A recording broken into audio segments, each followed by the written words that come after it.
I read a book years ago. I forget what the title is, to be honest with you, but it was by a man named David Richo. And in it, it had these 5 givens. And the givens were the things that the way I would describe it anyway, is if you take in these 5 beliefs, these 5 understandings, these 5 givens about life, you can not be so shocked and hurt. This is what I was thinking about when I was reading so many of your forms. Because so many of your forms, if you have these 5 beliefs in you and reinforce them, now, again, like everything else, it was called The 5 Things We Cannot Change and Happiness We Can Find by Embracing Them. That was the title of the book. And David Richo is the guy. That's this gentleman's name. Thank you. My team grabbed it quickly. That was awesome, guys. Thank you for that. But really what it is, if you can take on these 5 beliefs, a lot of your upsets will start to go away. Now, you got to take them from intellectually reading about it or understanding it intellectually to getting it in your body. That's the biggest thing I think many of you are missing right now. We've done 2 hours a day for 5 days, which is wonderful, so you understand it, and you start to make some shifts with it. But the only way you get lasting change is build muscle. Remember I talked about the idea of, emotional intelligence is a wonderful thing. Some of you study emotional intelligence. It's a set of abilities, talents, skills, understandings. But emotional fitness is much more powerful because you can have the ability and not use it. You have to condition yourself to be fit, so when the challenge happens, you automatically do it. And that's what you're going to experience when you come to the event, is you're going to experience 12 hours a day for 4 days and nights of total, complete immersion, doing it day and night and day, until you won't have to think. These things will happen automatically. But here are 5 beliefs I'd like you to jot down and consider that if you do, a lot of the pain that I read that people had, you'd still have the pain, but it wouldn't last because you'd have a deeper understanding. And by the way, I do want to say this. There's so much suffering in the world, right? But please jot this down. This is different than these 5 beliefs. Suffering is never in the facts. The suffering you have is not based on the facts of what you experienced. When I say suffering, I don't mean pain. I mean pain that seems to not go away. And some of you really caught yourself because you've been telling yourself the same story over and over again, so it keeps creating the pain over and over again instead of letting go, moving on, and building a new story, right? But make a note, suffering is never in the facts. Suffering is always in our perception of the facts. Jot it down, please. Suffering is never in the facts.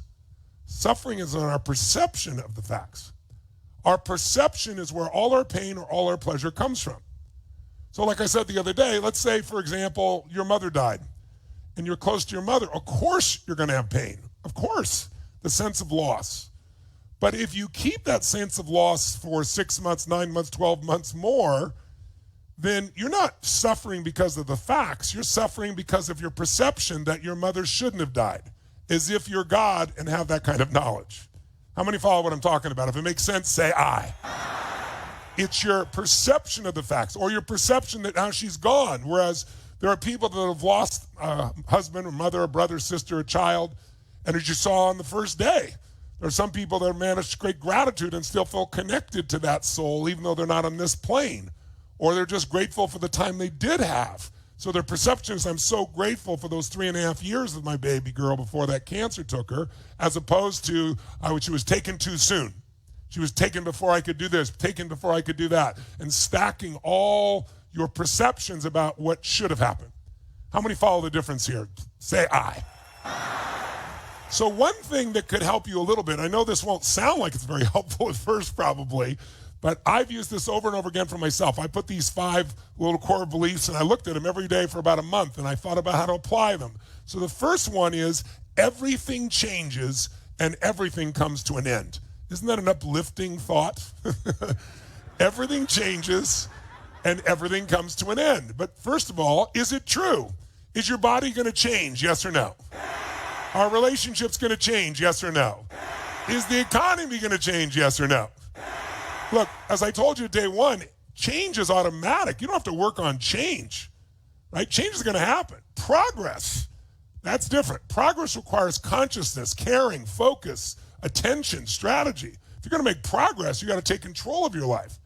But I do want you to notice, because when I read so many of your forms, it's like you're shocked, you're hurt that something ended or that something changed, your relationship changed or your career changed. I was reading an article over the weekend and it was all about in the tech sector. I think there's been like 180,000 jobs that have gone out of the tech sector in like a month. 10,000 jobs from Microsoft, 7,000 from this, 5,000 or 7,000 from Facebook. It's a huge number of jobs. But the article was from Business Insider, and it was written clearly by a younger generation person going, these people are betrayed by these companies. And people crying and saying, this is so unfair and this is so unjust. We used to get up every morning and have breakfast at my office, and we'd have lunch and sometimes even dinner with these custom meals, and we had free wine, because in these tech companies, they had all those things. My meditation process, I didn't just lose my company, I lost all these ancillary benefits. This is unfair, this is not right, and they're angry about being let go. As opposed to saying what you learned on day 2, we're not all equal in the marketplace. We're equal as souls. But we're not equal in the marketplace, because if you develop yourself so you're more valuable, if you have more skill, more ability, if you do more for customers or clients than anybody else, no one's going to fire you. There's a reason they let you go. And the reason they let you go is you're not that valuable. Instead of, these people betrayed me. So a better way of just understanding is everything's going to change. Your job's going to change. Your career's going to change. Everything changes. Everything comes to an end. But here's what I would add to that. But that'll feel terrible unless you realize an end is a new beginning. So I would add that. Everything changes. Everything comes to an end, and that creates the opportunity for a new beginning.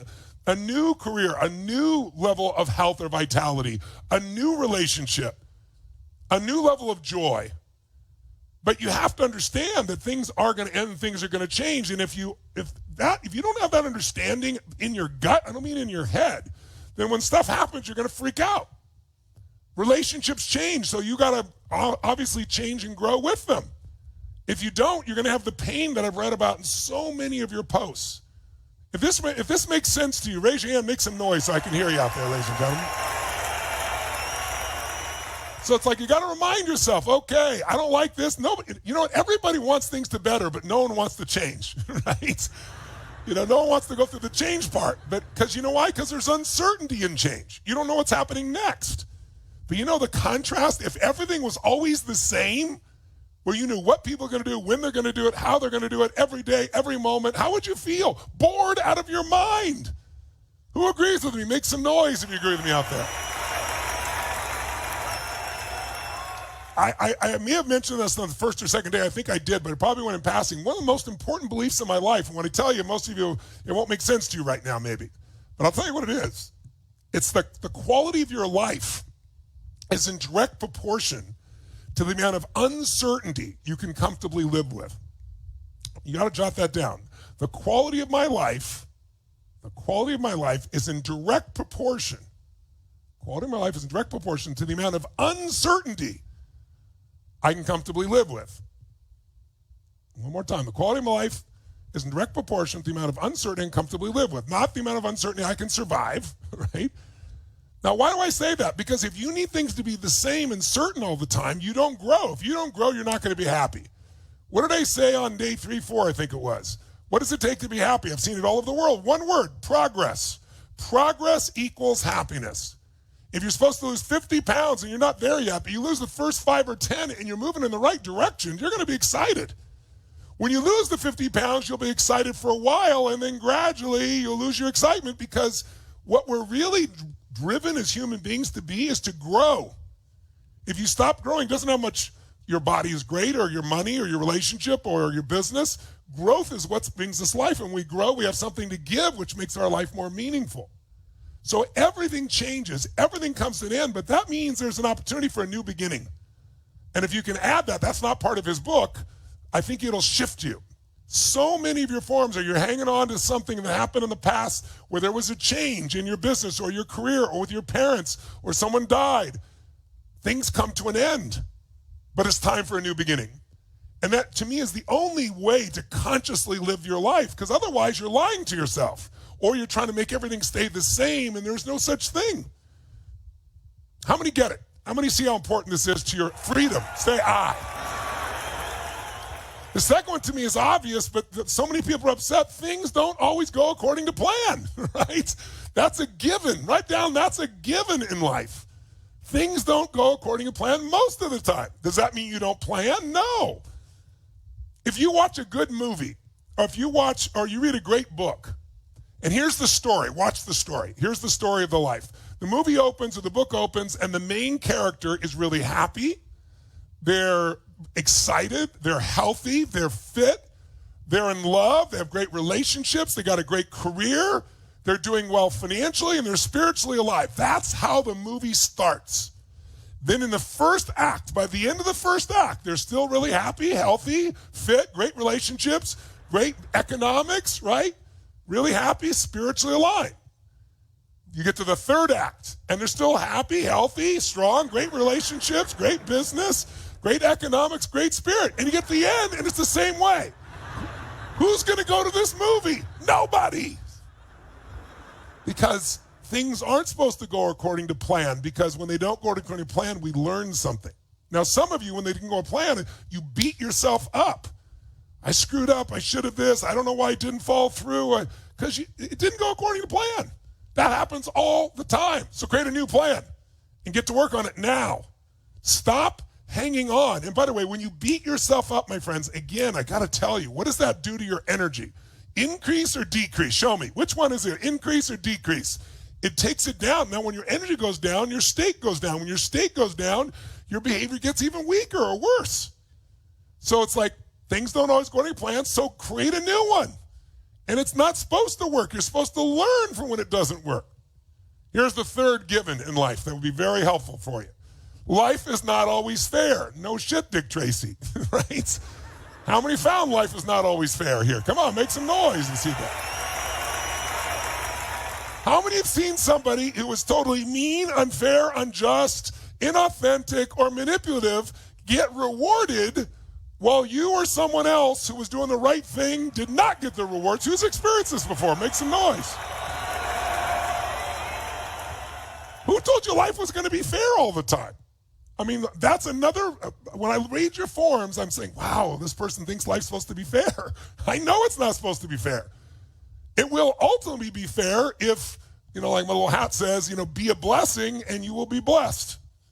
Right? If you keep doing everything you can to bless others, you'll be blessed. And that may not come from that person you helped. They may reject you. They may not even appreciate all you've done for them. They might steal from you when you gave to them. Who's had somebody in business you gave to steal from you? Most of us. But then the benefit comes from back here from somebody you didn't even notice because you're so busy noticing what you didn't get here. Life is not always fair. I didn't say it isn't fair. I said life isn't always fair. It's always fair in the long term, but not necessarily in the moment. So jot that down. It's always fair in the long term if I do my part. But it's not going to be fair in the short term always. In the short term, sometimes, even you, sometimes you do the wrong thing and you get rewarded. People acknowledge you. And then sometimes you do the right thing and no one even notices. So if you're going to have a great life, you have to decide, I am going to reward myself when I do the right thing, even if no one else notices. I'm not doing it for them. And if I do the wrong thing, even if they think I'm great, I'm going to fix it. I'm going to change it. I'm not going to put up with that shit. Jot this down. You get what you tolerate in yourself. You get what you tolerate in yourself. I used to tolerate all the excuses why I couldn't do something. And my excuses, I could show you they were real. I don't have the money to go do this thing. I mean, look at this. I'm working $40 a week as a janitor. This thing's going to cost $40. I can't go to this $10,000 with $1,200 then $10,000 seminar here with Jim Rohn. I can't. I don't know anybody. I don't have any credit. I'm 17, but I found a way because I said I'm not going to tolerate that because if I tolerate that, I will not have the life I want. It's not fair that my dad got kicked out by my mom, but he let it happen. It's not fair that I got chased out with a knife. But you know what? It all is more than fair in the end. My mother is probably the single most powerful force that shaped my life. I love her dearly, even though there were challenging times. She got crazy when she was on drugs. Most people do. It wasn't fair, but it was great. Do you get it? If I had not been on my own, if I had a net to catch me, I wouldn't have become the man I am. I always think people say, aren't you upset that your mother did all this? No, I mean, it's like, was I upset at the time? Of course. But it's like, I wouldn't be the man I am if she'd been the mother I'd hoped she would be. And yet she was even more than that in so many ways. So much of who I am was shaped by her. She's such a good soul. But we look at people's behaviors that are horrible and we judge the whole person these days. We look at people, what they said or did 10 years ago, 5 years ago, and try to hold them as if they're the same person. What kind of bullshit is that? So don't add unfairness. Life is not always going to be fair anyway, so don't be unfair to yourself. Don't be unfair to others. Don't expect it to always be fair, but notice it'll be fair long term. Jot down, be a blessing and you'll be blessed. If you keep giving, if you keep adding value, if you keep growing, it'll be more than fair. Fourth given that you might want to operate. Pain is part of life. So many people are like, oh, I can't believe all this pain I've been through. But suffering, pain is part of life, suffering is a choice. When you keep telling yourself the same story, when you keep going over and over again why this relationship didn't work, or this business deal fell through, or your economic situation can't be solved, the more you tell yourself that story, the more hypnotized you are. You know, it's like someone saying, go get me the salt. I don't know where the salt is. I don't know where the salt is. Go get the salt. I don't know where the salt is. It's on the second shelf. I don't see it. Because you keep telling yourself that same story. While you're busy telling everybody how you don't have any time, you're wasting the time you could figure this out. While you're telling yourself you don't have the money, you're wasting the time. You could go find the money for what you need.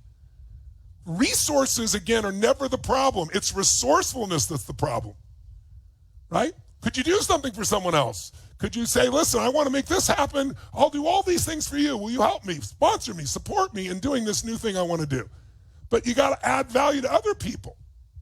You can't expect that life is without pain. You can't expect that life does not have to be suffering. So pain's part of it. By the way, pain, how many of you, when I asked you on the first day we talked about breakthroughs, and I said, what made you break through that day, that moment? Stop smoking, change the relationship, whatever it was. How many of you it was pain that made you finally make a change? Make some noise if you did that, ladies and gentlemen. Then guess what? Pain is part of life, so use the pain. Write that down. Use the pain. Don't let the pain use you. Use the pain. I don't mean go into it. I mean use it to drive you. Disappointment can destroy you, or disappointment can drive you. You get to choose. If you let it destroy you, that was your choice. You could have chosen. You still can choose. Everybody's life is either a warning or example. And if you think your life's a warning, you can make some new choices today and make an example. But you're only going to do it if you give up this idea that life's not supposed to change and nothing's supposed to end, no relationship, no business. Your life is going to end as you know it, at least in the physical plane. Things aren't always going to go according to plan. Life is not always going to be fair. Pain's part of life, so let's use the pain. Let's create a new plan, right? Let's find a way to do something that's more than fair. Let's add value. Let's take that end and create a new beginning. And let me give you the last one, number 5. People are not always loving and loyal, right? People aren't always loving and loyal. And that's true. I mean, so many of you are wounded because somebody wasn't loving and loyal. How many of you have ever gotten in a state, honestly, where you are not being very loving or acting very loyal, even though you're a loyal and loving person? Make some noise if you've ever done that. So people aren't always loving and loyal all the time. Not even you are. So expecting people to be that way will only create disappointment. These 5 givens, let's throw them up on the screen all at once for people. Now, I've given you my alteration to these 5 givens, but as he taught them, these 5 givens, if you can adopt them, you can get out of your pain quick. Because most of your pain is because you think something shouldn't have changed or something shouldn't have ended. But everything changes, everything ends, so it's time to create something new. I mean, the pandemic, how many of you, the pandemic changed everything and ended a lot of things, but now you created something new as a result of the pandemic that's really good in your life? How many can relate? Even our being here, this happened because of the pandemic, because it's like, how do I reach people? And people are stuck in their homes, and they need it right now. And I can't go to a seminar for 15 or 20,000 people because they won't let me in the stadium with more than 100 people. So it's like, okay, I want to help people. So first, like, I'm going to do a 1-day seminar for people, all over the world. I was like, no, I'll do 2, and then it grew to 5, and now we're on the 6th day because I just want to make sure we help you as much as we can, especially on Read Your Forms, right? Things don't always go according to plan. I know that. So this didn't go. What did I learn from this? Let's make the new plan. Life's not always fair. This isn't fair. Who cares if it's fair or not? Let me figure out what to do to make it better. Pain's part of life, so let me use this pain to move forward, not use this pain as my story about why I'm not enough or why I don't have what I want.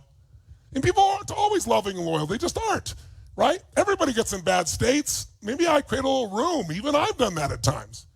Much of your pain would disappear if you could adopt these 5. So I'm asking you, maybe take these 5, and maybe the ways I've added to them that convert them to something positive, because for them, you go, everything changed, everything ends. That's depressing, right?